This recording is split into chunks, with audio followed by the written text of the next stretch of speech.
जगदीप धनखड़ जी का नाम तो आपको याद ही होगा।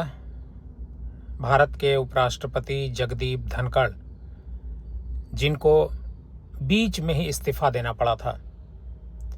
इस्तीफा दिए हुए करीब 6 महीना हो गया। जगदीप धनखड़ साहब कहीं नजर नहीं आते हैं। कुछ कार्यक्रमों में हल्के फुल्के कभी कभी वो नजर आते हैं, लेकिन जिन परिस्थितियों में जगदीप धनखड़ साहब हटे थे उपराष्ट्रपति पद से, उस पर उन्होंने कोई खुलासा कभी नहीं किया कि आखिर वजह क्या थी, उनको क्यों हटाया गया, क्या प्रॉब्लम थी, मोदी सरकार से उनका किस तरीके का टसल हो गया था जिसकी वजह से उन्हें इस्तीफा देने को कहा गया।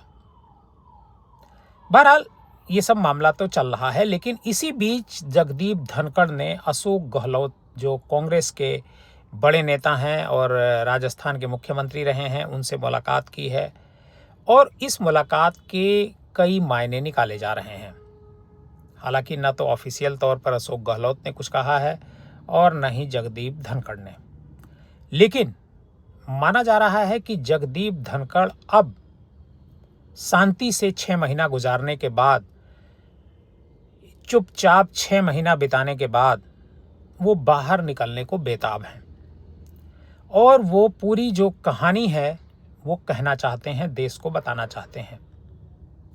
और इसके लिए खबर आ रही है कि वो किताब का सहारा लेंगे।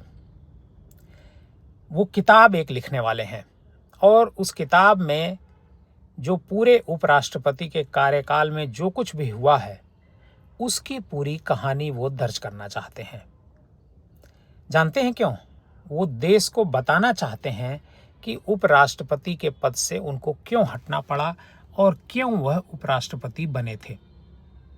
जगदीप धनखड़ से पहले एम नरवणे की किताब आ चुकी है, जिसको लेकर के इस समय बवाल मचा हुआ है। राहुल गांधी उस किताब के अंश को पढ़ना चाहते हैं सदन में, लेकिन उनको पढ़ने का मौका नहीं दिया जा रहा है, जिसको लेकर के भी बवाल मचा हुआ है।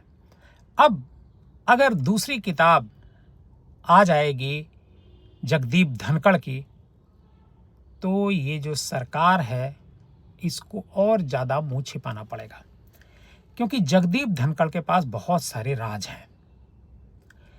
अब यहाँ एक सवाल यह भी है कि किताब में क्या वो राज वो खोल पाएंगे, क्या वो बता पाएंगे जो अंदरूनी बातें हैं?